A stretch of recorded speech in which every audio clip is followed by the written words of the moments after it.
ভারতের মিথ্যা বয়ান ভেঙে গিয়েছে, ভেঙে যাচ্ছে। আজকের মূল আলোচনার বিষয়টি হলো ভারত কেন পাগল হয়ে যাচ্ছে। এই বিষয়ে সবচাইতে জুৎসই আলোচনা রাখেন পিনাকি ভট্টাচার্য, ইলিয়াস হোসাইন, কনক সারওয়ার। এত সুন্দর আলোচনা আমি কোনো বুদ্ধিজীবীর কাছেই শুনি নাই। এখন দেখেন ভারত কেন পাগল হয়ে গেল, এই প্রশ্নের উত্তর খুঁজব কয়েকটি বিষয়ের মধ্যে। এক, চীনের বিরুদ্ধে ব্যবহার, দালালদের ক্ষমতা খর্ব হওয়া, অপসারিত হওয়া, ভারত রেমিটেন্স থেকে বঞ্চিত হওয়া। বাংলাদেশ থেকে ভারত $10 বিলিয়ন রেমিটেন্স নিত, 26 লাখ মানুষ এখানে কাজ করে। ভারতের ভেতরের পর্যটন ব্যবসা, চিকিৎসা ব্যবসা পতন ঘটেছে, দালালদের অবনতি, ভারতের বয়ান ভেঙে যাচ্ছে। বয়ানটা কি? মানে ইসলাম মানে হলো স্বাধীনতা বিরোধী। এই 6টা বিষয় নিয়ে আমরা আলোচনা করব। ভারতের বয়ান ভেঙে যাচ্ছে, সবচেয়ে ফাইনাল গুরুত্বপূর্ণ পয়েন্ট হলো এটি। চীনের বিরুদ্ধে বাংলাদেশকে যখন তখন যত্রতত্র যেভাবে সেভাবে ব্যবহার করত ইন্ডিয়া। এতে আমরা ধীরে ধীরে গত 17 বছরে বন্ধুহীন হয়ে গিয়েছি। চীন যে মতামত দিত আমাদেরকে দিয়ে, ভারত অর্থাৎ হাসিনাকে দিয়ে তার বিপরীত মতামত দিত। চীনের সাথে দূরত্ব তৈরি হয়েছে। চীন পৃথিবীর বৃহত্তম একটি অর্থনৈতিক শক্তি। তাদের অর্থনীতি আমেরিকার পরেই কখনো কখনো আমেরিকাকে ছাড়িয়ে যায়। এখন এই চীনের বিরুদ্ধে আমাদেরকে ব্যবহার করেছে ভারত, হাসিনাকে ব্যবহার করেছে ভারত। ইভেন কি আমাদেরকে যে এত ক্ষতি করেছে মিয়ানমার, এত মুসলমানকে হত্যা করেছে, এত বেশি রোহিঙ্গাদের দায় আমাদেরকে দায়িত্ব নিতে হয়েছে, প্রায় 10-14 কোটি, 10 থেকে 14 কোটি।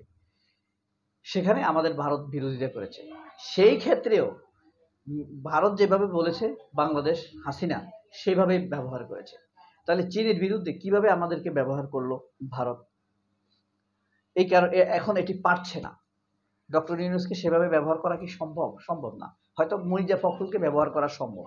মির্জা ফখরুলকে ভারত ব্যবহার করতে পারবে, রুমিন ফারহানাকে ব্যবহার করতে পারবে, ফখরুলের জামাই ফাহামকে ব্যবহার করতে পারবে, কিন্তু ইউনূসকে তো পারছে না। এই কারণে ভারত চাইতেছে ইউনূস না থাকুক, নির্বাচন দিয়ে সে বিদায় হোক। এরপর দেখেন দালালদের ক্ষমতা। বাংলাদেশের ভিতরে যেসব দালাল রয়েছে, ধরেন ছায়ানট, উদীচী, প্রথম আলো, হ্যাঁ, আওয়ামী লীগ, সিপিবি, এদের ক্ষমতা কিন্তু ধীরে ধীরে খর্ব হচ্ছে। মানুষ এখন এদেরকে পাত্তা দিচ্ছে না, প্রথম আলোকে বিশ্বাস করছে না। প্রথম আলো তো ধাউ ধাউ করে জ্বালিয়ে দেওয়া উচিত, ভিডিও ছেড়ে যাবেন না কিন্তু। এরপরে দেখেন দালালদের ক্ষমতা খর্ব হচ্ছে, ভারত জ্বলে উঠছে। কাকে দিয়ে পরে কাজ করাবে? যদি দীর্ঘদিন ইউনূস থাকে ক্ষমতায়, আস্তে আস্তে ভারতের দালালের সংখ্যা আরো কমে যাবে না? তারা এখন অপমানিত হচ্ছে। রেমিটেন্স, বাংলাদেশ থেকে $10 বিলিয়ন তারা রেমিটেন্স নিয়ে যায় প্রতি বছর। 26 লক্ষ ভারতীয় এখানে বসবাস করে, তারা ডলার নিয়ে যায় অবৈধভাবে এদেশ থেকে। বাংলাদেশ ডলার সংকটে পড়ে যায়। $10 বিলিয়ন কিন্তু, হ্যাঁ। তাহলে বুঝেন তাদের আবারও টেনশনে আছে, মানে এখানেও তাদের আঘাত লেগেছে। এরপরে ভারতের ভেতরে যে পর্যটন ব্যবসা, বাংলাদেশ থেকে প্রচুর বাংলাদেশি সেখানে যেত কেনাকাটা করার জন্য, এসে করার জন্য, কিন্তু এখন সেটা যাচ্ছে না। তাদের বিশাল, প্রায় প্রতি মাসে 32 কোটি টাকা ইয়ে হতো, আর বছরে কত হতো বুঝেন। এরপরে চিকিৎসা ব্যবসা, এখন সেখানে চিকিৎসার জন্য যাচ্ছে 5 থেকে 10% আগের তুলনায়। তাদের সেখানেও ধস নেমেছে, হোটেল ব্যবসায় ধস নেমেছে, পর্যটন ধস নামার কারণে, চিকিৎসা ব্যবসায় ধস নামার কারণে। এগুলা রিলেটেড, হোটেলের সাথে পর্যটনের চিকিৎসা। এরপরে দালালদের অবনতি। ভারতের যেসব দালালরা আছে বাংলাদেশে, ধরেন হামিম গ্রুপ, শাহরিয়ার আলম, হ্যাঁ, এই যে রেনেসা গ্রুপের পররাষ্ট্র প্রতিমন্ত্রী ছিল। এরপরে ধরেন আপনার এই গাজী গ্রুপ, গাজী টিভি, এরা হইল ভারতের জীবন্ত দালাল এক একটা। ভারত প্রাণ প্রাণ প্রাণ আরএফএল, আরো আছে, আমার হয়তো মনে আসছে না। এরপরে ভারতের বয়ান ভেঙে যাচ্ছে, এটা হইল ফাইনাল কথা। ভারতের বয়ানটা কি আমাদের দেশে? আমাদের দেশে ভারতের বয়ানটা হলো, এদেশে মুক্তিযুদ্ধে 30 লক্ষ শহীদ হয়েছে। এবার বলেন তো, আসলে কি এই দেশে 30 লক্ষ শহীদ হয়েছে? 2,66,000। এটা হলো হাইয়েস্ট। এর বেশি প্রশ্নই আসে না। You can make a challenge. 2,65,000-এর বেশি মানুষ মারা যায়নি। তাহলে 30 লক্ষের কথা কেন বলা হচ্ছে? বাংলাদেশের এত বড় বড় পত্রিকা, এত বড় শয়তান সাংবাদিক খালেদ মহিউদ্দিন বেশি মেধাবী, অতিরিক্ত। আর ওই বেটা যদি বেশি মেধাবী হতো, তাহলে সে আল জাজিরা, বিবিসি, সিএনএন এ চাকরি করতো। ওই পাগল বাংলা বিভাগে পড়ে থাকতো না। প্রচুর মেধাবী না, এটা হলো তোষণ বেয়াদব এরা। হ্যাঁ, এরা আসলে নিজেদেরকে মেধাবী দেখাতে চায়। কুটিল, আপনি কুটিল বলতে পারেন তাদেরকে। এখন যে তারে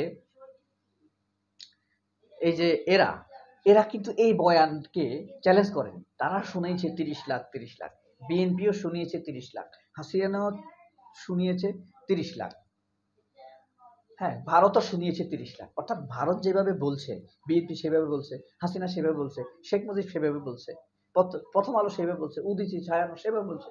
অথচ 30 লাখের ধারে কাছেও নেই। এই বয়ান ভেঙে গেছে কিভাবে? ইলিয়াস হোসেন মেজর ডালিমকে এনেছেন, বলেছেন কত? 2,66,000। এই বয়ান ভেঙে গেল। এরপরে 2 লাখ মা বোনের ইজ্জত। আসলে 5, 7, 10 জন বা 50 জন নারীও ধর্ষিত হয়নি। এটাকে বাড়িয়ে বলেছে 2 লাখ মা বোনের ইজ্জত। কেন? এসব করেছে কে? ইসলামপন্থীরা। দেখবেন বাংলাদেশের নাটক মানে ভিলেন হলো দাঁড়িয়েওয়ালা, ভিলেন হলো নামাজি লোক, নামাজি দাঁড়িয়েওয়ালা লোকদেরকে নেগেটিভ হিসেবে উপস্থাপন করত। পরবর্তীতে সেটিকে বাস্তবে নিয়ে এসেছে প্রথম আলো, আওয়ামী লীগ, হাসিনা, পুলিশ, শহীদুল ইসলাম, আসাদুজ্জামান। এরা কি করত? নাটক সাজাতো। মুফতি ইজহারের সাথে তাই করেছে। মুফতি ইজহার নাকি জঙ্গি ছিল। প্রথম আলো এটার ইন্টাগ্রেশন করত। এই যে সন্তোষ শর্মা, কালবেলার সম্পাদক, এরা নাটক সাজাতো জঙ্গি বলে, এরপরে ক্রস ফায়ার মারতো। এটা তো প্রমাণ হয়েছে, আমরা আমার দেশের নিউজে দেখেছি। এভাবেই তারা বয়ান তৈরি করত।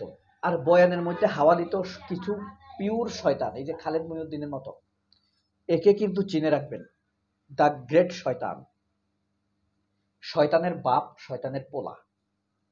এ হলো শয়তানের বাপ, শয়তানের পোলা, শয়তানের স্বামী, আর নিজে হইল মহা শয়তান। হ্যাঁ, তাদেরকে খেয়াল করবেন, শুনবেন, ক্রিটিক নিয়ে শুনবেন। এদের কথায় মুগ্ধ হওয়া যাবে না। মানে সে মিথ্যাটা কিভাবে বলে সেটি শুনতে হবে। মানে খালেদ মহিউদ্দিনের বক্তব্য শুনতে হবে, মিথ্যা কিভাবে বলে সেটি শোনার জন্য। প্রথম আলো পড়তে হবে মাঝে মাঝে, তারা মিথ্যা কিভাবে লেখে সেটি দেখার জন্য, মিথ্যার স্টাইল দেখার জন্য। এই হলো ভারত পাগল হয়ে যাওয়ার কারণ, তাদের বয়ান ভেঙে যাচ্ছে। সবাই অনেক ভালো থাকবেন। আল্লাহ হাফেজ। আসসালামু আলাইকুম।